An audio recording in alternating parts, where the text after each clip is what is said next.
DH Bharat Sevashram Sangha Pranab বিদ্যাপীঠ, এটা হলো Dinhata high school. দেখে নাও আপেক্ষিক তাপের একক। আপেক্ষিক তাপের একক আমরা বলবো অপশন সি বলবো calorie gram degree centigrade, calorie per gram degree centigrade. Fe2O3 plus L সমান Fe প্লাস Al2O3, এখানে জারক হলো আমরা বলবো Fe2O3। বাদামি বর্ণের গ্যাসটার নাম হলো NO2 নাইট্রোজেন ডাইঅক্সাইড। বর্জ্য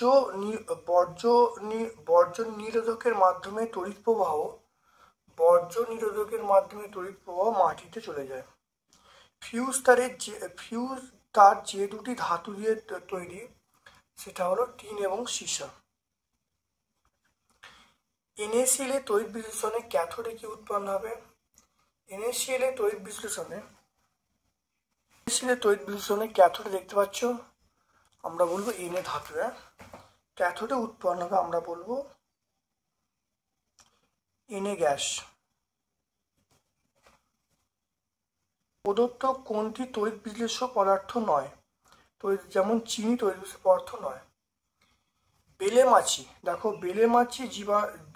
মাছি বহন করে যে রোগের জীবাণু সেটা আমরা বলবো বেলে মাছি মানে কালাজ্বর। তারপরে চলে এসো 2 দাগে C2H2 প্লাস O2, এটা কি উৎপন্ন হবে? এটা কার্বন ডাইঅক্সাইড উৎপন্ন হবে, 4CO2 উৎপন্ন হবে। তাপের সিজিএস একক আমরা বলবো ক্যালোরি বলবো। মরছে একটি শোধক ফেরিক অক্সাইড।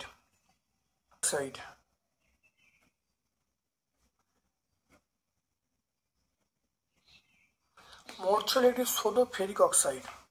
CaO ও জলের বিক্রিয়ায় যেটা হয় সেটা তাপমোচী বিক্রিয়া।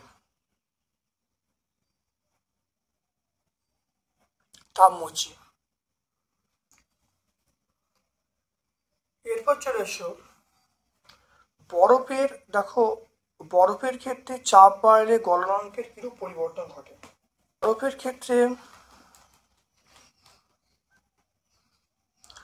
বরফের ওপর চাপ বাড়ালে গলনাঙ্ক কমে যায়, দেখতে পাচ্ছ চাপ বাড়ালে গলনাঙ্ক কমে যায়। এটা টেক্সট বই 34 পেজে পাবো। দুটি তীব্র তড়িৎ বিশ্লেষ্য পদার্থের নাম কি? এটা আমরা বলবো NaCl বলবো, H2SO4 বলবো, HCl বলবো, এগুলো সব গাঢ়। তারপর দেখো তড়িৎ বিশ্লেষণে কোন শক্তি ক্রমশ রূপান্তরিত হয়? তড়িৎ বিশ্লেষণে আমরা বলবো তড়িৎ শক্তি রাসায়নিক শক্তিতে রূপান্তরিত হয়। অরহর ডালে পাওয়া যায় একটা এনজাইমের নাম।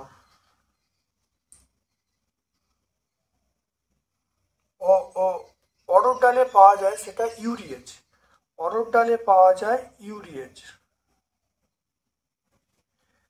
লিন তাপের একক আমরা সিজিএস বলি, ক্যালোরি পার গ্রাম। এটা সিজিএস, ক্যালোরি পার গ্রাম সিজিএস। আর যদি এসআই বলি, এসআই হবে সেটা হলো জুল পার কেজি।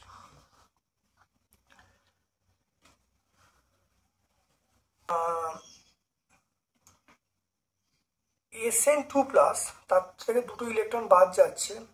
ইলেকট্রন যদি ত্যাগ হয়, Sn2+ থেকে দেখো দুটো ইলেকট্রন ত্যাগ হচ্ছে। ইলেকট্রন ত্যাগ করলে আমরা কি বলবো? জারণ বলবো। তাহলে বিক্রিয়াটা হলো জারণ। এই মেঘটার নাম কি ধরনের মেঘ থেকে সাধারণত বর্জ্য সহ বৃষ্টিপাত হয়? সেটা হলো বর্জ্য বিদ্যুৎ ভরা, আমরা বলবো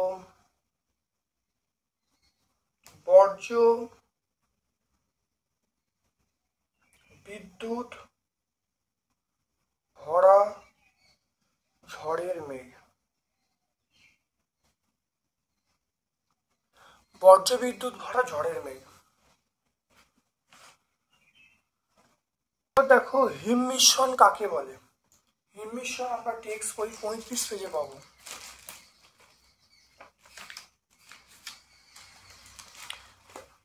বরফের সঙ্গে নুন মেশালে উষ্ণতা কমে যায়, এই মিশ্রণকে আমরা হিমমিশ্র বলবো। এটা মাছ মাংস সংরক্ষণে ব্যবহার করা হয়। তাই টেক্সট বই দেখো 35 পেজে পাবো। তরলের স্ফুটনাঙ্ক কোন কোন বিষয়ের উপর নির্ভর করে? এখানে তরলের স্ফুটনাঙ্ক নির্ভর করে তরলের প্রকৃতি, বিভিন্ন পদার্থের উপস্থিতি, তরলের চাপের উপর নির্ভর করে। পেজ নাম্বার 37-এ পাবো। তড়িৎ বিশ্লেষণ কাকে বলে? দ্রবীভূত বা গলিত তড়িৎ পদার্থের মধ্য দিয়ে তড়িৎ প্রবাহ চালনা করলে পদার্থের রাসায়নিক বিয়োজন ঘটিয়ে ভিন্ন ভিন্ন ধর্মনিষ্ঠ পদার্থ তৈরি হয়। এই প্রক্রিয়াকে তড়িৎ বিশ্লেষণ বলে। জলে তড়িৎ বিশ্লেষণে ক্যাথোড ও অ্যানোডে কি উৎপন্ন হবে? দেখো জলে তড়িৎ বিশ্লেষণে দেখে নাও, ক্যাথোডে উৎপন্ন হবে হাইড্রোজেন গ্যাস আর অ্যানোডে উৎপন্ন অক্সিজেন গ্যাস। ক্যাথোড অ্যানোডের বিক্রিয়া দেখে নাও। জারণ বিজারণের পার্থক্য বলতে বলছি। পরমাণু আয়ন বা মূলক থেকে ইলেকট্রন বেরিয়ে যায় জারণের ক্ষেত্রে।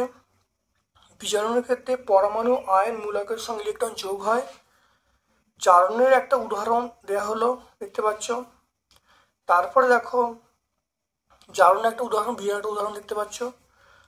অক্সিজেন বা ক্লোরিন যুক্ত হলে, অক্সিজেন ক্লোরিন যুক্ত হয় এবং হাইড্রোজেন বেরিয়ে যায়, তখন জারণ বলবো।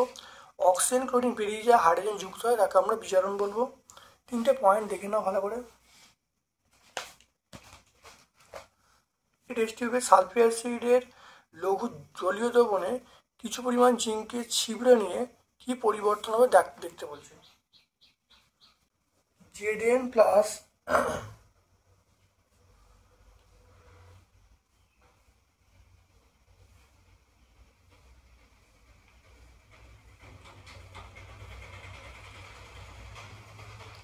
দেখো Zn প্লাস H2SO4 আমরা বলবো ZnSO4 প্লাস H2, দেখতে পাচ্ছ।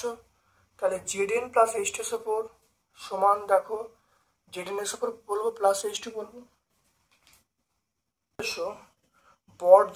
বর্জ্য নিরোধক কি? সার্সের পুরো অর্থ কি? দেখে নাও, বর্জ্যপাত থেকে বাড়ি বা বাড়ির মধ্যে বিদ্যুৎ সরঞ্জাম থেকে রক্ষা করার ব্যবস্থা হলো বর্জ্য নিরোধক, দেখতে পেলে। তারপর চলে এসো সার্সের পুরো অর্থ কি?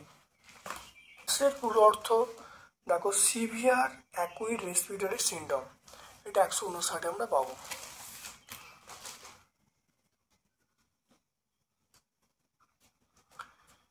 এরপর চলে এসো তাপমোচী রাসায়নিক পরিবর্তন কাকে বলে? উদাহরণ দিতে বলছে। ধাতু ঝালাইয়ের কাজে অক্সিজেনের সঙ্গে কোন গ্যাস ব্যবহার করা হয়? আমরা তাপমোচী রাসায়নিক পরিবর্তন সংজ্ঞা পেয়ে যাব, উদাহরণ এখানে দিয়ে দেবো। অর্থাৎ যে রাসায়নিক পরিবর্তনে তাপ উৎপন্ন হয় তাকে তাপমোচী রাসায়নিক পরিবর্তন বলে। উদাহরণ দেখো C+O2 সমান CO2 বা CO প্লাস H2 সমান COH2 প্লাস তাপ। তো এটা আমরা 91 পেজে পেয়ে যাব। ধাতু ঝালাইয়ের কাছে অক্সিজেনের সঙ্গে মেশানো অ্যাসিটিলিন C2H2, এটার নাম হলো অ্যাসিটিলিন। জৈব দ্রাবকের নাম বলতে বলছে।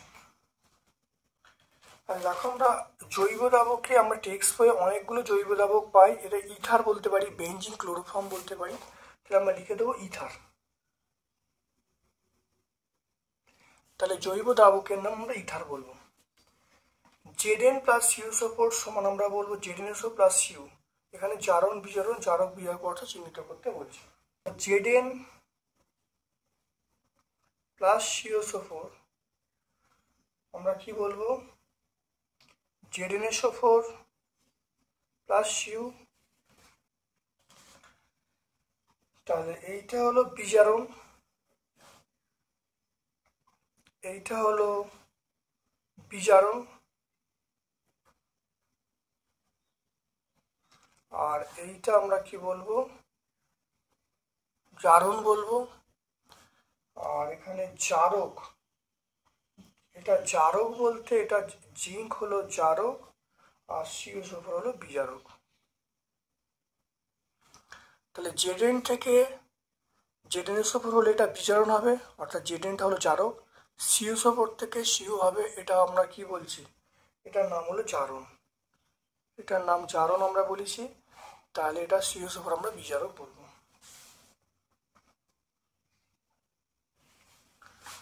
তারপরে দেখো দেখে নাও তড়িৎ লেপন কাকে বলে। অপেক্ষাকৃত কম সক্রিয় ধাতুর উপর অপেক্ষাকৃত বেশি সক্রিয় ধাতুর উপর কম ধাতুর প্রলেপ দেওয়াকে তড়িৎ লেপন বলে। তারপর দেখো রূপোর তৈরি গহনার উপরে সোনার প্রলেপ দিতে ক্যাথোডে কি ব্যবহার করবে। ক্যাথোডে হলো তাহলে রূপো, যার ওপর দেবো রূপোর তৈরি গহনার উপরে, তাহলে রূপোটাকে আমরা কি বলবো, ক্যাথোড বলবো। লোহাকে মরচে পড়া থেকে রক্ষা করার জন্য কোন ধাতুর প্রলেপ দিতে হবে, আমরা জিঙ্ক বলবো। সেক দেওয়ার কাজে আমরা সেক দেওয়ার বোতলে তরল হিসাবে আমরা জল ব্যবহার করি কেন। অন্যান্য তরল অপেক্ষা জলের আপেক্ষিকতা বেশি। একই ভর একই ভরের জল এবং একই ভরের অন্য তরল নিয়ে নির্দিষ্ট তাপমাত্রায় উত্তপ্ত করলে ঠান্ডা হতে দিলে ঘরের তাপমাত্রা আসা পর্যন্ত জল অন্যান্য তরল অপেক্ষা বেশি তাপ বর্জন করবে। সেই কারণে আমরা কি বলবো, সেক দেওয়ার কাজে জলটাকে বেশি ব্যবহার করব।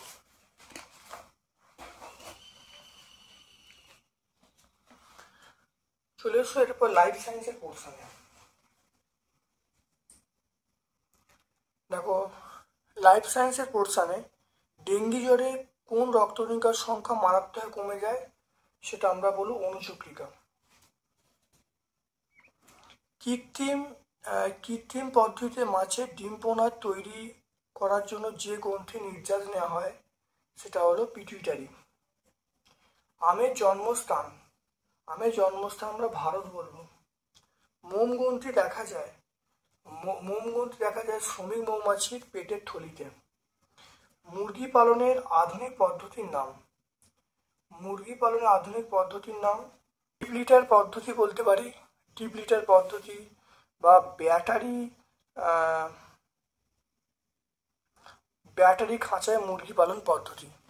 এটা আমরা টেক্সট বই 218 পেজে পাবো।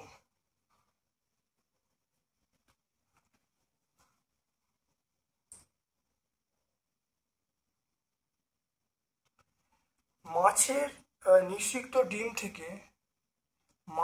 নিষিক্ত ডিম থেকে ডিম পোনা তৈরি হয়। আম চাষের উপযুক্ত মাটি হলো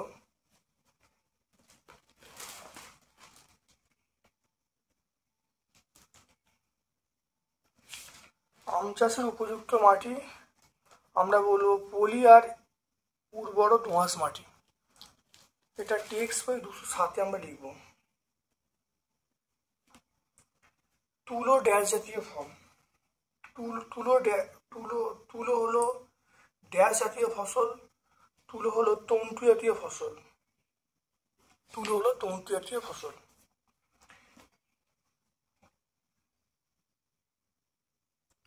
দেখো ম্যালেরিয়া আমরা বলবো প্রোটোজোয়া ঘটিত রোগ। হেপাটাইটিস দেখে নাও, হেপাটাইটিস হলো ভাইরাস ঘটিত। আর যক্ষা আমরা বলবো ব্যাকটেরিয়া ঘটিত। তাহলে ম্যালেরিয়া প্রোটোজোয়া ঘটিত, হেপাটাইটিস ব্যাকটেরিয়া ঘটিত, যক্ষা হলো ব্যাকটেরিয়া ঘটিত। শাখা কলম কি? শাখা কলম দেখে নাও, শাখা কলম তাহলে এটা হলো আমের জোড় কলম, আর এটা হলো আমের জোড় কলম। শাখা কলম বলতে দেখে নাও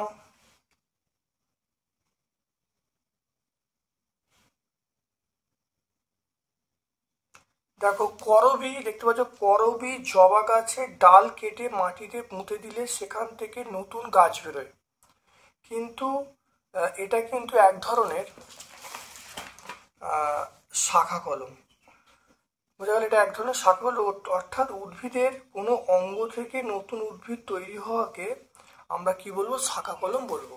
অর্থাৎ দেখো উদ্ভিদের কোনো অঙ্গ থেকে নতুন উদ্ভিদ তৈরি হওয়াকে আমরা শাখা কলম বলবো। এটা টেক্সট বই 207-এ আমরা পাবো। টেক্সট বই আমরা 207-8-এ পাবো। এবার দেখো মিশ্র মৎস্য চাষ এবং নিবিড় মৎস্য চাষের পার্থক্য লিখতে বলছে। মিশ্র মৎস্য চাষ এবং নিবিড় মৎস্য চাষ কাকে মানে পার্থক্য দেখে নাও। এখানে পার্থক্যটা পেয়ে যাবে, মিশ্র মৎস্য চাষ এবং নিবিড় মৎস্য চাষের পার্থক্য।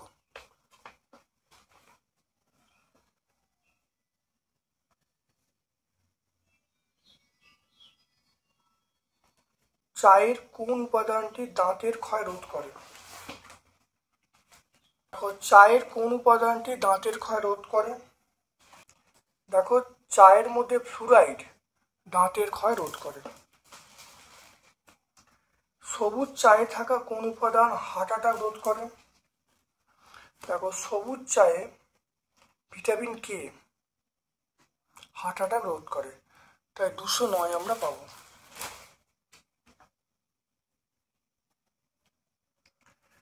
কালাজ্বরের জীবাণুর নাম এবং বাহকের নাম।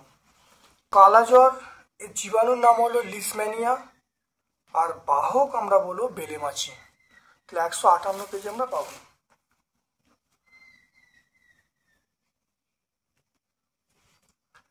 এরপর চলে এসো স্বল্প মেয়াদী জাত, মধ্যমেয়াদী জাত, দীর্ঘমেয়াদী জাতের ধানের একটি করে বৈশিষ্ট্য উদাহরণ লিখতে বলছে। দেখো স্বল্প মেয়াদী জাত সেটা হলো খুব তাড়াতাড়ি বাড়ে, যেমন রত্না।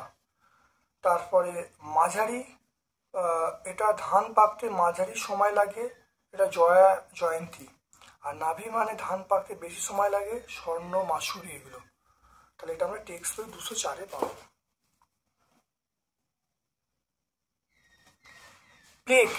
প্লেগ রোগের জীবাণুর নাম, বাহকের নাম, টিকা আবিষ্কার নাম। প্লেগ রোগের দেখো জীবাণুর নাম, এই ব্যাকটেরিয়ার নাম পেয়ে যাব। তারপরে বাহকের নাম হলো র্যাট ফ্লি। আর আবিষ্কার হচ্ছে দেখো 1857 সালে বম্বেতে ভ্যালডেমার হাবলিন প্লেগ রোগটিকে আবিষ্কার করেছে। সমস্ত উত্তরগুলো আমরা 158 পেজে পাবো। টেক্সট বই 158।